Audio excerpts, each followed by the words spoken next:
I don't think there was. So, I remember I was like, my phone had died and I had absolutely nothing to do at that point. Couldn't even Yeah, have like a distraction from the wet, cold right. nighttime hours. And it's Yeah. like every time we'd stop for like a 7-Eleven, everybody would get off and everybody was just silent because everybody was so pissed off.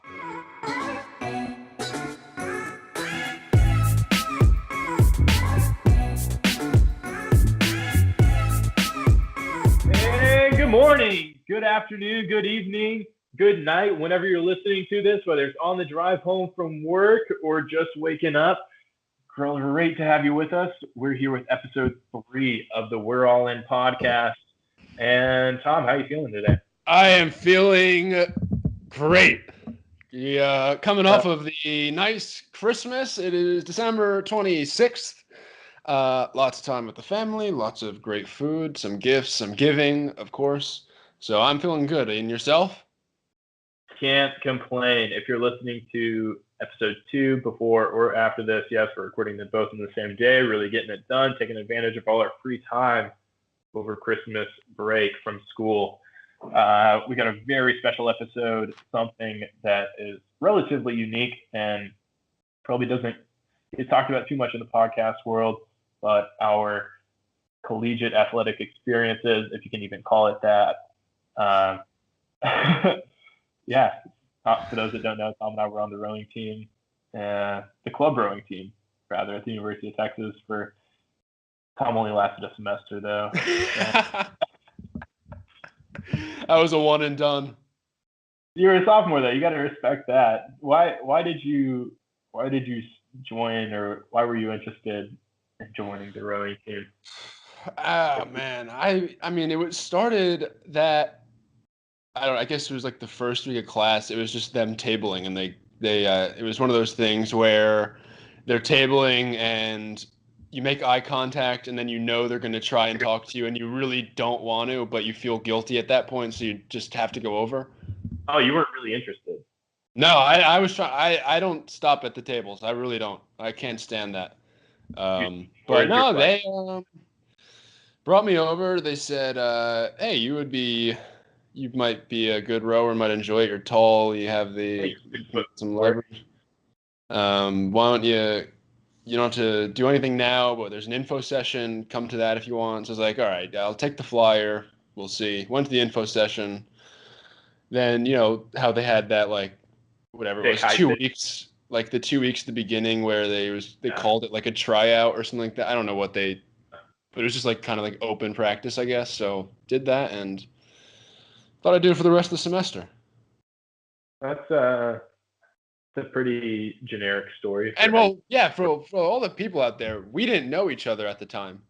Right. That was how we met. Rowing is how we met. Yeah. Rowing was, yeah. Well, no, it's not. No, we had met before that. We just it was like in passing. Not really. We met at probably a Greek event. Yeah, right. Yeah, we didn't know each other. Very much so in passing. Yeah, we were having you might have walked by the table. I was eating winged or something, and that was right. We might have been in the same apartment at one point. But yeah, that was how we met. I was coming in. I was a freshman. I was living on campus. My parents were like, "No, don't join the fraternity. Like your grades are going to go down." Little did they know, right?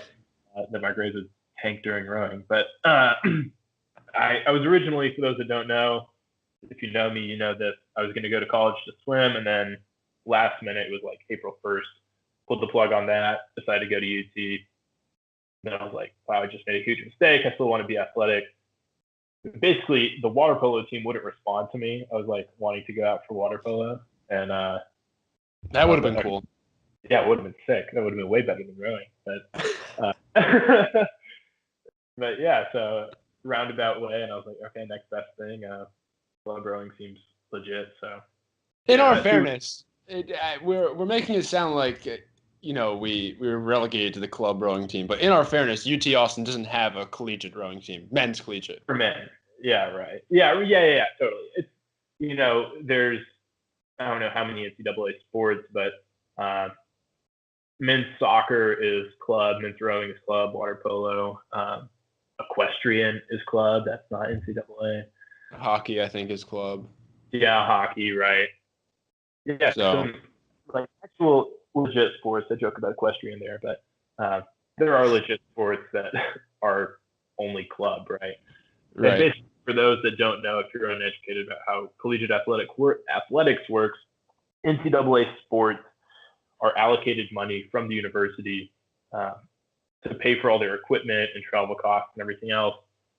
Club sports, you're kind of hung out to dry and you have to pay for everything. right. Before Through do that. fundraisers, membership dues, stuff like that. Yeah, and our dues were what, $600 a semester or something.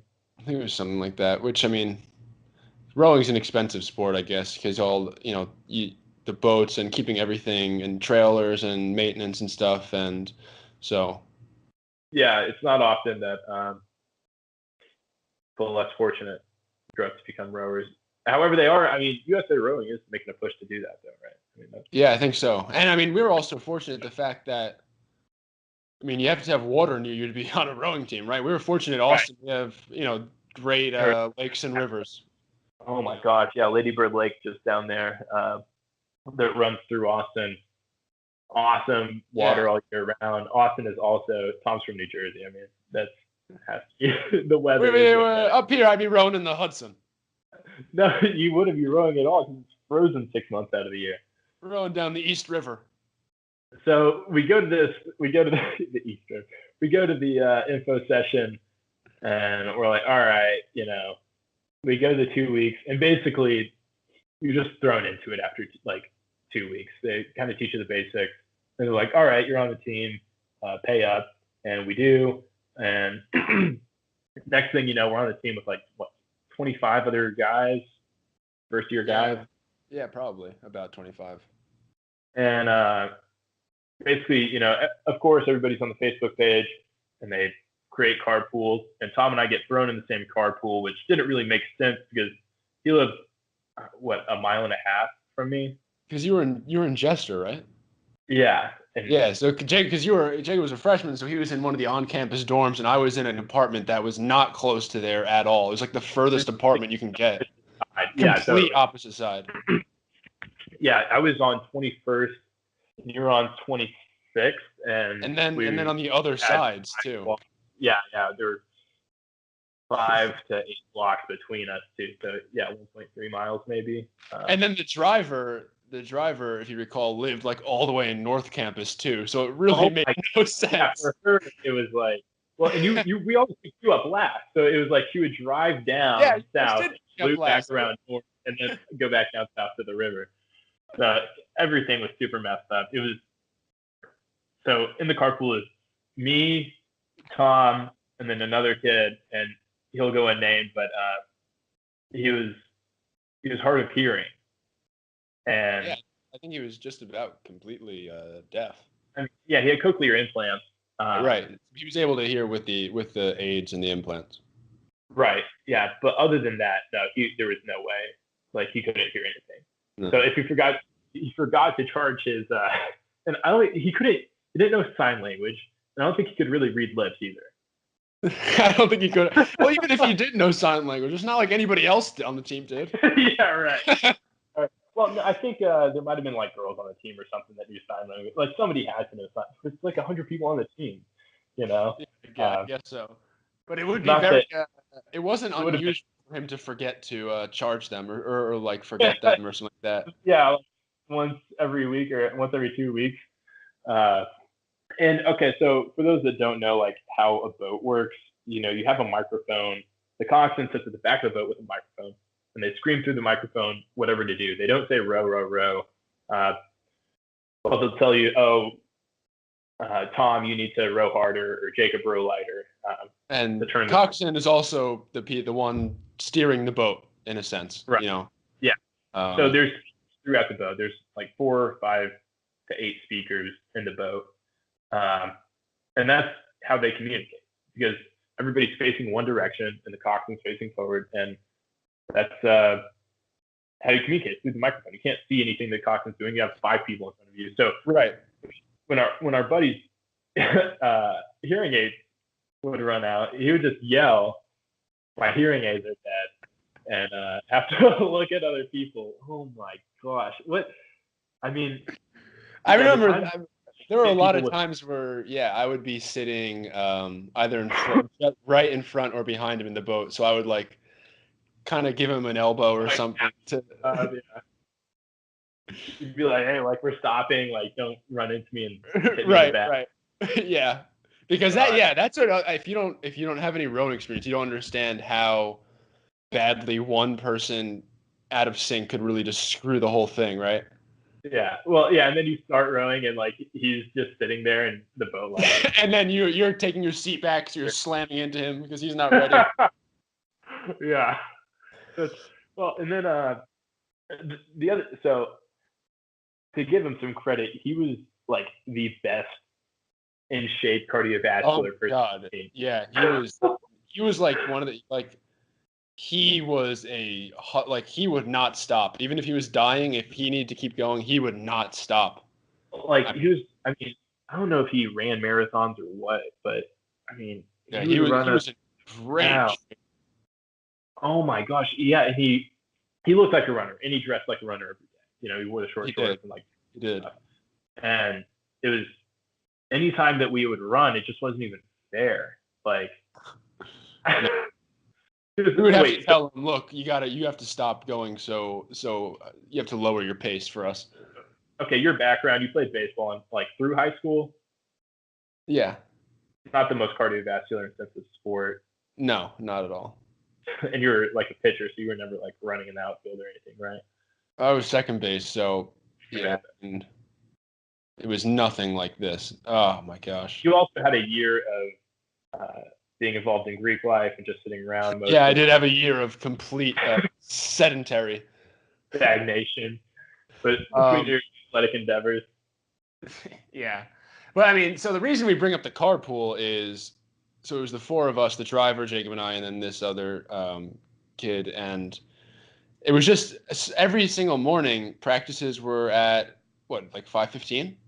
It's whenever you're like, yeah, you get on the water basically. And so we were seeing the four of us would be together for half an hour at 4:45 to 5:15 driving and picking people up every day, and it was a bonding experience. Yeah, totally. Well, It really and then was. the fact that we were usually in the same boat early on, and Yeah. uh, that well, I also think that a lot of other people like kind of had stuff in common. We were, I mean, somewhat athletic. There were plenty of unathletic people on the team, There were plenty right? of athletic people on the team. Uh, and then yeah, we were these two tall, almost similar looking kids, and everybody else was like engineers talking about, oh my god, like Calc 408D is killing me, and I was like, just could not relate. No. So there was that too, right? I Yeah. remember some of, I mean, okay, a couple mornings picking you up. You lived right across from a fraternity house, Yeah. and you'd be sitting outside on the curb, like with your headphones on, in workout gear, and some fraternity pledges or new members would be walking out with like jeans ripped. It's like five, It would 5 be in the like morning. that. They would either be walking out to do something stupid, or there would be like if it was a particularly like a Friday morning practice, there would still be people you'd see walking back in like blazers from downtown. Oh yeah, totally. That's It'd be like, like it would be like 4:45 in the morning, so the bars close at 2, but still, everybody would like they would go to Kirby or something after that, right. and Yeah, then well, walk home. We were talking about walking home earlier, and if you walk home, you're not getting home till like 3. no, and I mean, yeah, and a lot of time you go to like get food or something, and Yeah, you hang out at somebody's place, and then yeah, it could be 4:45, especially if you take a nap. Then yeah, you're really it always seemed like there is like just a gap of like 1 or 2 hours that you don't know what happens in after the bar closes and the time you get home. yeah, right. But Well, yeah, it was always funny because there's a few times where I'd be walking out of my apartment at like 4:45, and a few of our friends be walking back from downtown and look at me and be like, "Oh, jeez." I'm those would be jealous, but at the same time not. those are like the only people we'd ever see too. Until Yeah. we got to the dock, Yeah. it was dead. Like in the mornings, yeah, there were people coming in from late nights, and that was it. Yep. Yeah. So, I mean, this is also fitting that we're talking about this right after episode 2 with waking up early. Yeah. So what time were you waking up? Just Like waiting. 4:15, 4:20. No For, way. for rowing? Yeah, man, I was waking up at like 4:45. Like, Yeah, I think I was waking up at like 4:20. so Practice was 5:15. yeah, we had I to. did, I mean, we probably picked you up at like 4:55 or something. yeah. Yeah, So I. To give some context too, our driver got progressively more aggressive in her driving style as time went on. Right? getting later and later. Yeah, yeah. So she'd come to pick us up like a couple minutes later every day, and but there were no stoplights. It was all flashing yellows, right? Yeah, yeah, exactly. It was so early. It was always pitch black out. No, the stoplights weren't on yet. Nobody on the road. They should pull out. They should like increase police force at that time and just pull over everybody because everybody like you shouldn't be awake at that time. It just shouldn't be allowed. I Oh mean, man, it was like there were some mornings that were just brutal when the alarm went off. the cold mornings. I mean, Oh, being a freshman in college, I like. Did you do your laundry in high school, or did your parents do? no, no. Yeah, me I, neither. So like learning to do laundry, and I only had so many like so much workout gear too. So we were working yeah, out a week and going to school, and I was like, didn't know how to do anything on my own, let alone like plan out laundry. right. So, oh my gosh, yeah, like whenever my jacket would still be wet from the previous day, Oh, or my shoes, that's the oh killer. my Shoes, God. like, my shoes are soaked. Yeah, so I mean, obviously went to school in Texas, so people probably think it's always hot, but keep in mind, come November, December at 5 a.m. on a windy lake, and if people also don't know, when you row, you get soaked. It's unavoidable because you Yeah. splash from the oar or whatever, so you're soaked pretty much head to toe in the boat every time. So we would just be sitting there freezing and just drenched in ice cold water on some of those days at 5 in the morning. Oh my gosh. And it's disgusting water too. It's like It's from these disgusting. two dams. It's a man-made lake. It could not be worse. There's no like system to take it out. So I mean, everything that you can imagine is in this water. It's not water anybody swims in. Uh, I mean, yeah, you can't see if you put your hand in it up to your elbow, you couldn't see your thumb. It's No. Oh man, but yeah, it was frigid. It was pitch black. Every morning was pitch black usually. yeah, Um, I mean, maybe I think the sun would come up like at the very end. yeah. Well, we posted that picture from us going into the dock, and the sun was just coming up Yeah, yeah. on the All In Pod Instagram page. And Yeah, we'll have to post some. We'll see if we can dig up some old pictures to post of us in the boat. oh my gosh, I don't know if I really have any from the boat. I mean, maybe a few later on, but So, but I mean, at the same time, it was also there were a lot of mornings where it was just totally beautiful rowing on the lake at that hour yeah, because you're right. sort of like down in the valley and these beautiful houses lining the The river. house is, oh my gosh. So like these houses on Lake Austin again, or not Lake Austin? Was it Lake Austin? Lady Bird Lake? There's a ladybird, yeah. Yeah. So you can't have power boats or boats with motors on this lake other than the boats that like our rowing coaches had basically, right? Right, So right, right. the houses were built on these giant cliffs.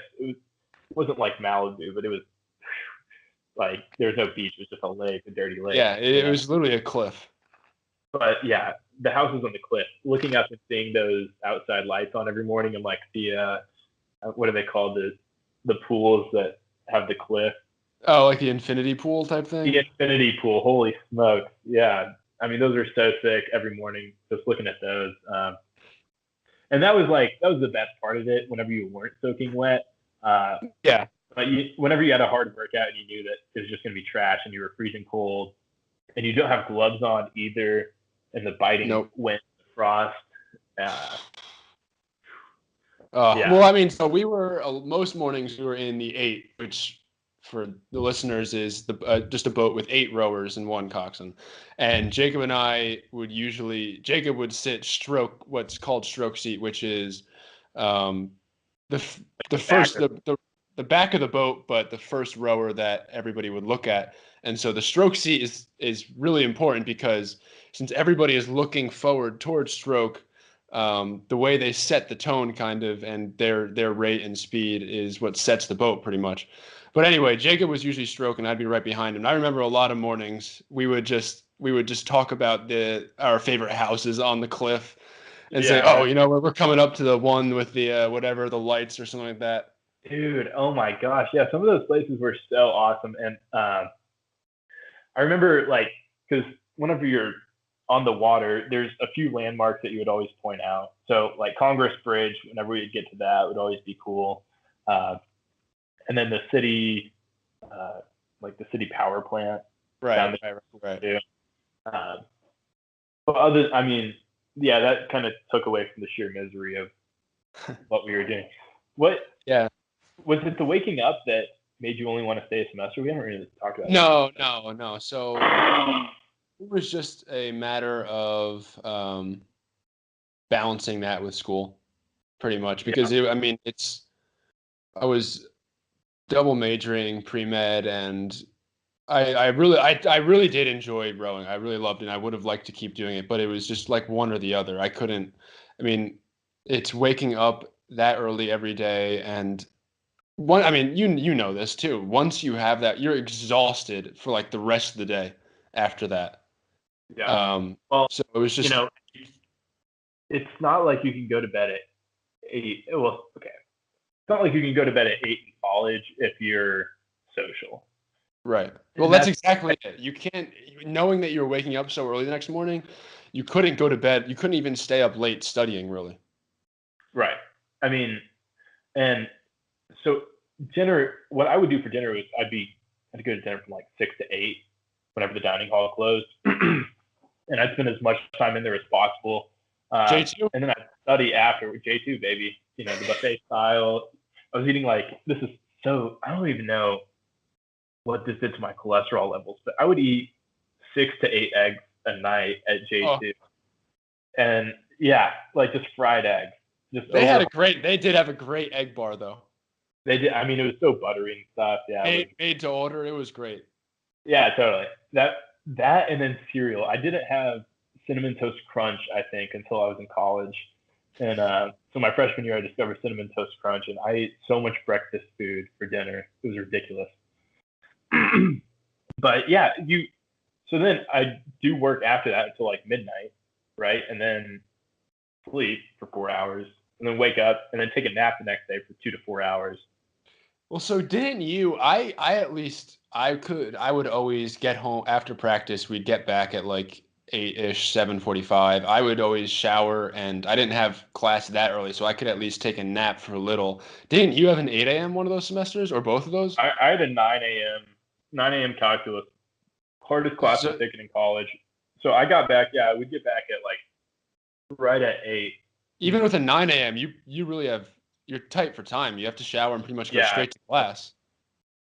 Shower by the time I'm getting ready, it's probably 8:20, 8:30, and then I had to go. It was on the other side of campus, right? So I had to walk all the way down there. Yeah, I don't know how I would have done it if I didn't have time to take a nap because I was always dead right after practice. Oh my gosh. Yeah, I mean, it was at least half a mile walk down Speedway to get to. It was across Dean Keaton to give you perspective. Oh. And then the elevator too on those days was it RLM? Well, no, it was CLP or CLE or something. Okay, probably one of the engineering buildings. Yeah, I know what you mean. yeah. The one with the big red thing in the lawn. Yeah. Oh, yeah. I got you. And I don't want to give people the wrong impression either. Like, rowing is it's such a rewarding sport. Yeah, so I remember because we were with other people that played baseball or came from soccer or other sports that were like, oh, it's so definite. The time is what it is. Like everybody has the same opportunity. It's not like dancing or something where there's judges. Uh, I came from swimming where it was like the same thing. And if anything, it was just you in the pool, which made it so much more quote unquote fair and Right. definitive. Uh, and it was like even more of the same conditions because everybody trains in a pool and then you swim in a pool. It's not like all these different lakes and Yeah. conditions. Because that was the big thing with us was they were like, oh, all the northern schools are doing so much more time on the erg, the basically artificial rower, right? Right. They're building up strength while we were working on form. But that was just something for me that I wasn't buying into that much. And I think a lot of it is too. The reason I found it so rewarding was you get out what you put in really. It's like the more time you spent on the erg, the more time you spent in the weight room. I mean, it directly translates in the boat. It's such a total body sport. People, I think, and well, I mean, really, I think people think that it's more upper body, but it's so much more lower body. yeah, I was actually thinking about that the other day whenever I was at a workout last Saturday with my dad, and we were doing squat jumps and push-ups and stuff in this like circuit, and I remember thinking when Eli, our coach, would say, "Legs are for go, arms are for show." Yeah, I mean, I knew you were gonna say that. And leg day every day. Like yeah, every day legs. Holy cow! I hated that though. Did you have like any knee problems or anything? You're abnormally tall. Like, did you have any issues? No, I didn't have any issue. I really enjoyed it, to be honest. Really? Yeah, I really enjoyed the leg press and all that. I enjoyed the lower body days. I mean, Um, I hate it. I actually had some tendonitis. Like, went to the doctor for some tendonitis, which is nothing. But and then I had Osgood-Schlatter's like early on, like 8th grade, ninth grade, uh, yeah, which is I like what hated, made me start swimming in the first place. But, yeah, I was not a fan of upper body because it's like I would just embarrass myself on the bench press. It's like I need a spotter. It's not even that I couldn't. It wasn't like the it was just, I don't know why I couldn't like keep the bar level above me, I guess. So I don't know. I was just terrible at that. whenever they were recruiting you, they obviously didn't have a scale there, and you didn't take your shirt off to see like how skinny you. That was, Exactly. yeah, they probably would have reevaluated whether they wanted you or not. But some of the people on the team were just animals, you know. Um, Animals. Animals. like, it's not all about cardiovascular endurance either. I think it was honestly, it's like a weight to strength ratio. Yeah, no, it totally is. Totally is because and that's how it got into lightweight versus heavyweight boats too. You Right. know. Um, Yeah. So basically, if you could push or pull greater than your weight, you were making the boat go faster because and if everybody could pull more than their weight, then, the boat's flying basically. So that was was there some formula that they had? I think I Eli think had there some was. Yeah, I think he had a lot of techniques. scientific, like, yeah, pseudoscience type of rowing stuff that was Yeah, we had a great coach who was so into it and so he was hardcore, but at the same time it was like in a nurturing sort of way that he just really wanted to. I don't even know how to describe it really. like an older brother. Yeah, yeah, and he was young. Yeah, he was young too. He was like I don't know, 30, early 30s. Doing PhD or masters. Yeah, um, he was awesome and. I remember we'd go down to the docks and that's when you'd find out he'd give you what your thing is for the day because a lot of times we had limited number of boats and you obviously Right. have to have the right amount of people to fill a boat, so there would always be usually a boat or two on the water, and then everybody else would have a dry workout on the land. And that was always like the moment of truth because you would always want to be on the water pretty much because Oh my God, please. no Yeah. matter how bad the water workout was, the dry would always be worse. Yeah, no, totally. Well, and if you're on the water with good people, then it was even Yeah, better. Right? yeah. Because then you're going to have a much better day, and whenever the boats flow and it's all good. And whenever you're on land, you're just being punished. And it's like, and it also depended on who your coach was. So if you're on land with like some hard coach, you would really hate your life. But Oh if my! you're on the water, If you ever had to, if we ever got assigned to be on land with the varsity team and the varsity coach, oh my goodness. Yeah, well, because then it'd be like some uh, erg he was running. a punisher. He Yeah. was looking to punish that guy. the yeah, I forget what morning we would do this. I was actually walking back from the Trail of Lights a couple of weeks ago, and we were on the running trail. And I was telling Gab, whenever we'd get there in the morning, and he'd say, "All right, you know what? Let's just do the 3 mile loop twice." that was always. Oh, I forget what context that was in, but I oh don't know my if it gosh! came up or if we were being punished for something else. But I think I remember the first time he told me, told a group that I was in to do that. It was like me and 4 or 5 other people. And he says, all right, you guys are on land today. Why don't you just do the 3 mile loop? And we're like, oh, that's it. Should we just erg when we're done with that? He's like, no, why don't you just do the 3 mile loop and then do it twice? And I think I felt my soul leave my body yeah, because like running is something that I just never have been good at it, never have enjoyed it. Like 3 miles alone was a lot for me. To do yeah. it twice is like the most not mind numbing, but also like physically brutal thing ever. And it wasn't like so we're talking about it's lower body rowing is but it's like lower body weight stuff. It's not it doesn't translate to running at all. So we weren't conditioned to be runners in any way, shape, or form.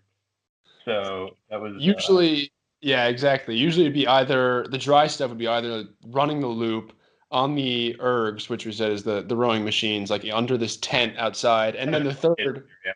the on this like there's probably 4 or 5 like pieces to this old like rusty jungle gym outdoor gym. Yeah, it's Not from like the 80s. every single weight, every single bar was covered in rust, and we'd be lifting weights at 5 in the morning, pitch black. It was like out of a movie almost. How ridiculous it was. Well, it's like back in the woods too. Like you had to like Yeah, it was you in know the middle of the step up. woods. Yeah, and it's a weight set that if you go on Craigslist in your city and you looked at the free section, it's a weight set that you would find on there. It was like you couldn't give these weights away. No, absolutely not. You couldn't pay, like you'd have to pay somebody to come pick them up. They were so worthless. Uh, I mean, oh my gosh, yeah. Some of the bars that we were listening with were just so like and it's also these things aren't covered. They're in the woods and they're getting rained on and they're in the mud. There was a Yeah. few pieces of plywood that some of the like the squat rack or something would sit on and the bench press would sit on. But other than that, they're just dropping like dumbbells into the mud. Yeah, I feel like whenever we were using the jungle gym, we all felt like the most hardcore people of Yeah, all time. Bob's over here like bench pressing the bar, and he's like feeling like Rocky. Bench pressing like the bar plus a 10-pound weight on each side and feel like I'm about to run up the steps in Philly like Rocky or something like that. He's ready to fight anybody. It's like Pitch black, you hear the weights clanking in these rusty machines. It's like whenever we'd walk over there like to Erg and the varsity men were like working out at the jungle gym, you're like, man, they're hitting it today. They could literally be doing nothing over there, like just messing around. Yeah, and that's honestly a lot of times what it was. Dark in the woods. Just like cracking jokes with whoever your group was. It was a lot of fun. Right. The jungle gym. Okay, so after that, I mean, we got the basics down. How long did that take? 6 weeks? Yeah, I mean, yeah, about 6 weeks we really knew how to row as a team, and can compete. And when we say knew how to row, I mean like we could get in a boat and do it. We weren't by any means like good at it, but we could do it. We could And do that, it, and then after then, it was kind of just working on the details, working on like the feather and stuff like that, and yeah, turning the blades so they all come up at the same time, and that the boat was level and it wasn't falling over to one side, and you weren't going to fall out of the boat. Just yeah, working on being more cohesive was after that first 6 weeks. So did you ever capsize? You yeah, ever flip? so you did it right. You, I never went in the water. you know, never felt the icy water. There was one morning we went out and so the 8 is the huge boat.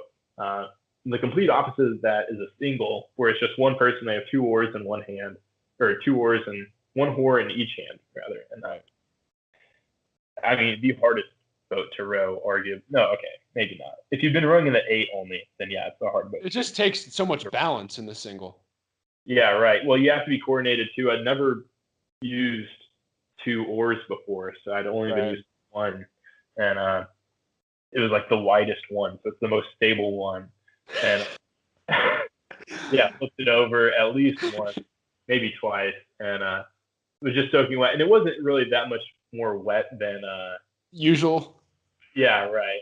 It was just like, and really, because I could take my socks off that were soaking wet and just go barefoot in my shoes, and that was actually better than like running through the rain and coming home with soaked shoes.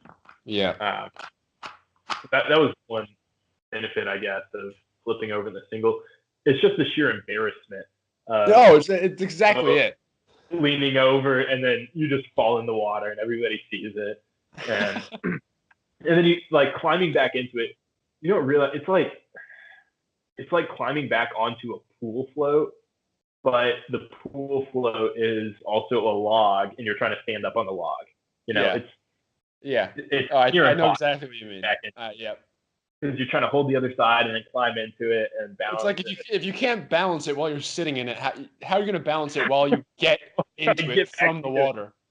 Well, and then you have 2 oars that are like flying everywhere and throwing you off as well. So that was I don't want to say the low point because I had many other low points over the course of the year, but I felt like it was a must. It's like a baptism by falling in the lake. Yeah, it's yeah. Well, speaking of low points, what about Tennessee? Well, no, before we go there, I mean that should be. We need to touch on your parents flying in first. My parents coming in, yeah. So we have your birthday. It was no, that's way early on. It was like definitely way after. So we have regattas, which are races, with a bunch of other schools, mostly Big 12 schools, some SEC, I guess. Most of them were in Texas. There was one at Brazos, head of the Brazos that was up in Waco, right? Waco, right. There was one that was hosted in Austin, and this one, this was for head of what was the name of the head of the Colorado? No, it might have been Colorado.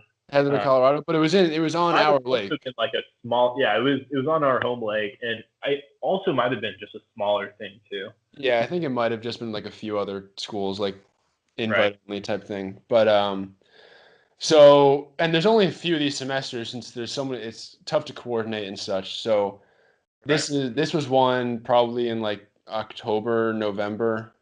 Mm-hmm. I think it was late October because the Mets were about to be in the World Series. So my parents were planning on flying down to see me in this race.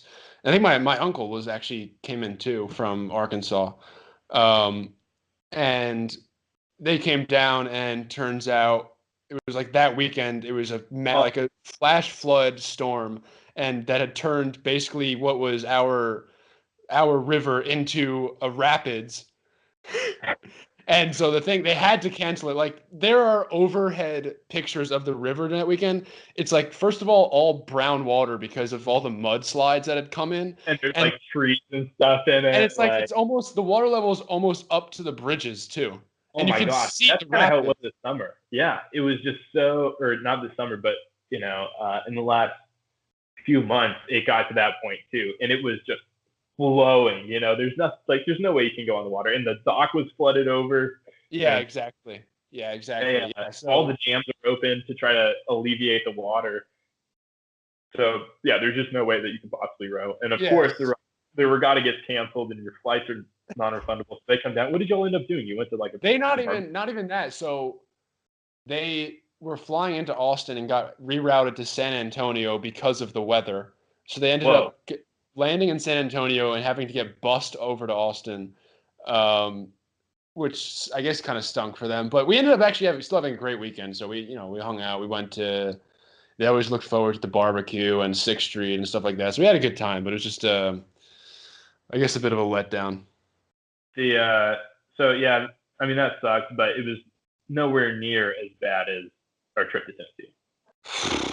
Oh my gosh, that was like to this day I never had any like thing such just like that. That would I mean, so we had this race in Chattanooga. Yeah, was it in Chattanooga? So they say, all right, you made the boat for Tennessee. Everybody's hyped. They're like, oh, this is, you know, like a huge race. All these schools are going to be there. Uh, It's and the they really furthest hyped. one. It was the It's the furthest one furthest from one. Yeah. Austin. So we feel like it's like a real like collegiate thing, traveling Yeah. for it. Well, a lot of East Coast schools too are going to be there because Right. of where it is. So uh, it's also like a really historic race, apparently, Hmm. allegedly. So yeah, we're like, okay, we don't know anything about rowing. This seems awesome. We're going to travel. Let's do it. Uh, you don't realize how far was it? 16 hours. It was at least 12. It was like 15 each way. Let's see. Driving. And of course, I mean, we knew that it was going to be a drive, but still. Austin to Chattanooga is 14 hours with no. And we're in a bus, Yeah. so it's totally miserable. When did we leave? We left in, I mean, I don't remember the day, but we left at like, I think it was like 3 or 4 p.m., Okay, 5 p.m. so we So got there. We drove through the night. we drove through the night, and obviously it took way longer than 14 hours because, like of all the stops we made, because we were stopping like every few hours, right? Yeah, And also it was a bus, so it's slow. yeah. It's a bus full of like 100 people. Yeah. Maybe not 100, but like 50 people. Uh, and so yeah, everybody is stopping for food or whatever else. I remember stopping in the middle of the night. I think on the way up there, it's like 2 or 3 in the morning, and like you wake up and nobody's saying anything in this convenience store, right? Like, Everybody was like, because I mean, you were getting such crappy sleep because it's like it would take forever to fall asleep, and then you'd like be waking up every 15 minutes from like the bus bumping or something like that, or the person next to you moving. or the blinker like makes a sound whenever they're switching lanes and stuff. So it's, Yeah, oh my yeah, god. So it's pretty miserable. We get there. Did we just go straight to the river, or when did no, we stay at the hotel? we got there the day before. Remember, we got in, checked into the hotel. I think varsity might have gone to like practice on the river. Um, Uh, we stayed at this like Days Inn or something like that.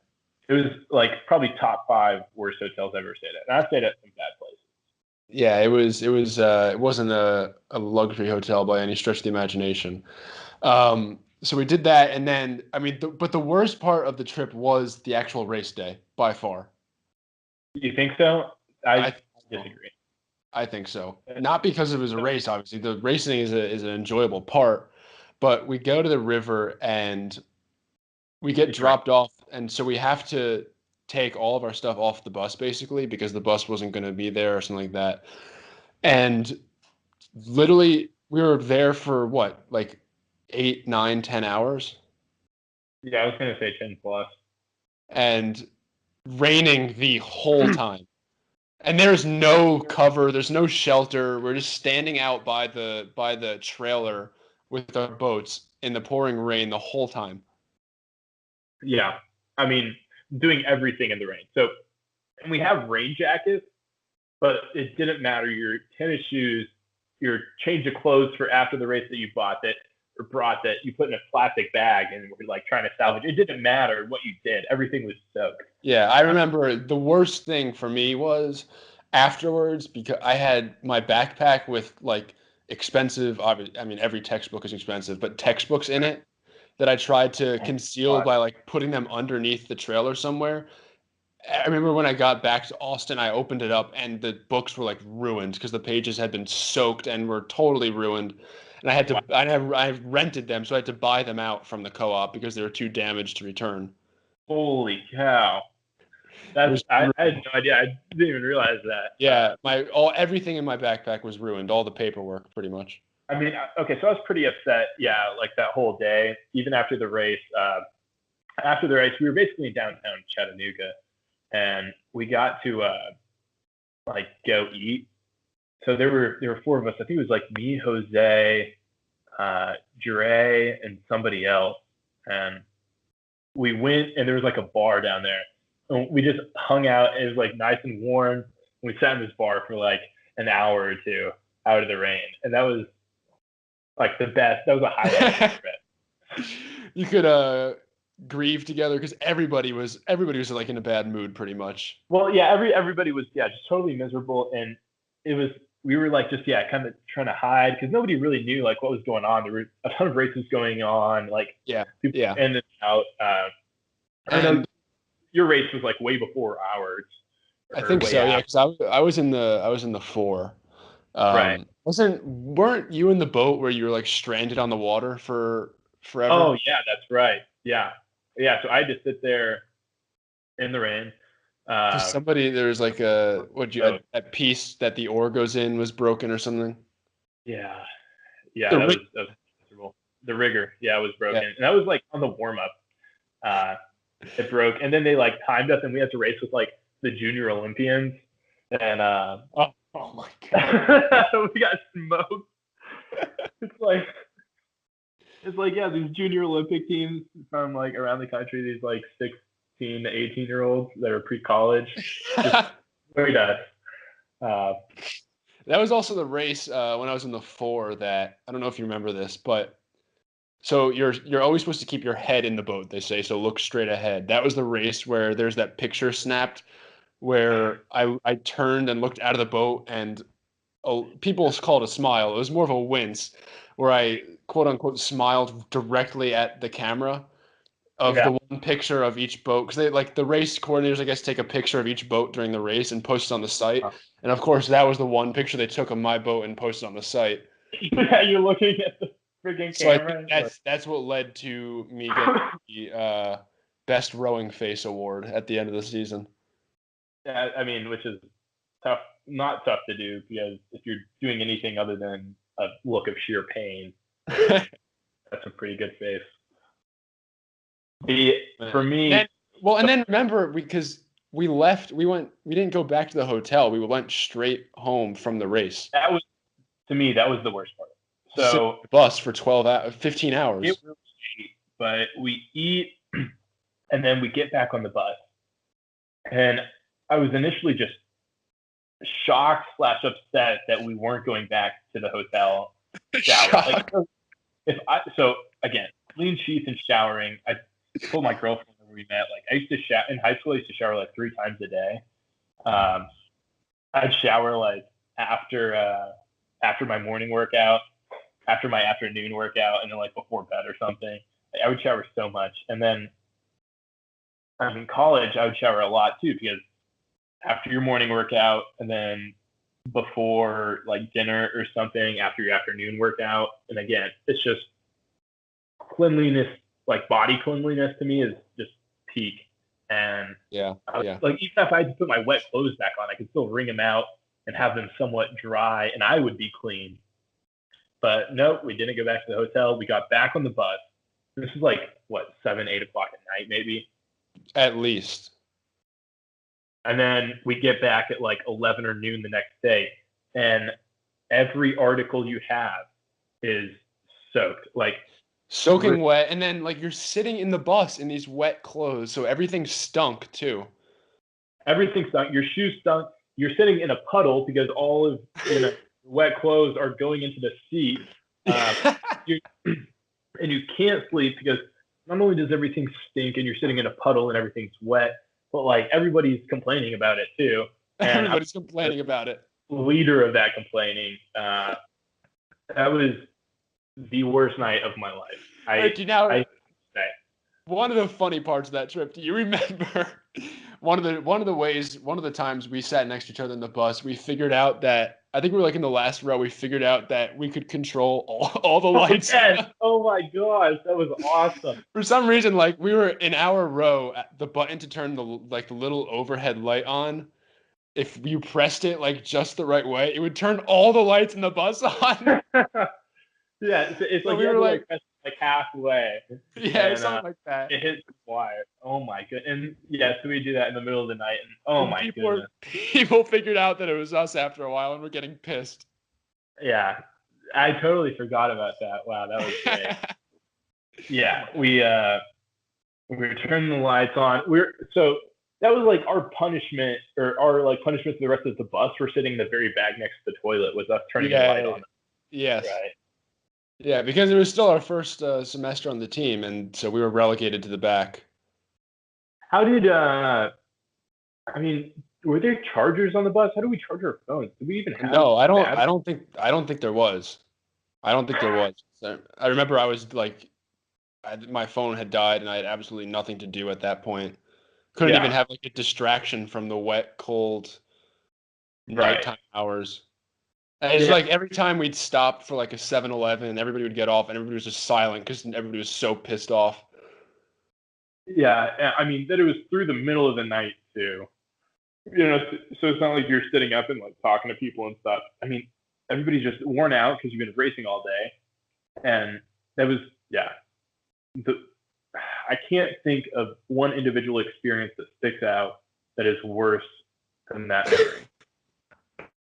It was definitely something. At the same time, as grueling as it was an integral piece to the rowing story for us. Yeah, totally. Yeah, I mean that really, because everything else isn't really, it's hard to relate an experience, but I mean that kind of that gives you something that's almost tangible that you can say, oh, this is what it was like this time, right? The mornings where it would rain and we'd been on the water, those were terrible, but this just took it to a whole nother level. Yeah. Because at least you can go home. I remember missing my bed at my dorm. So the dorm I was staying in my freshman year is the second largest dorm in the country. And it's designed kind of like a military style, like prison looking thing. Well, be clear, largest in the sense that it had like the building was the largest, not the rooms. No. So the second largest dorm in the country, in that it like housed the second most. Exactly. Don't think this is not mean the biggest actual like individual rooms at all. An industrial complex. Like there were like 5,000 people living there or something. There weren't 5,000, but there were a ton of people living in this. And I remember missing my dorm bed before we got back on the bus to go home. And I was That's when you know it's bad. That's when you know it's bad. I was like, this is how low it is right now that I miss my dorm bed with my roommate that stays up late, and my dirty sheets and everything else that I only sleep in for 4 hours a night. Like, I hate this bed, and this is what it's come to, is that I just want to be home in that bed. In my community shower with my flip-flops. In the community shower. I would have killed to have that, Oh, man. Oh my gosh, I didn't shower. That was like, I would have paid a large sum of money to have been able to shower and have dry clothes. I'm pretty sure when I got back to my apartment, I just went straight in the shower and didn't even like wash myself yet. I just sat down in the shower for like an hour. Yeah, you just had to like because you just need that warmth too, because you're freezing. Your whole body is cold. Freezing. I'm amazed I didn't get like terribly sick either. I know. Well, I think I had just been sick for like a month straight at that point. Continued the cycle that was me being sick. Yeah, there was a perpetual sickness. And I mean, that was just really rounded out the whole experience. So that was, yeah. I mean, that's our rowing experience summed up. Then and then Tom quit, and I had nothing to live for. And you wanted to be a masochist, so you went another semester. Yeah, well, Tom had other stuff going on. You were involved in like 4 other organizations. I wasn't involved in anything, so it was like if I quit, I had nothing else to do. And then fall of my sophomore year, I decided, okay, you know what? There's no way I'm ever going back to that. I need something else to do. So the rest is history.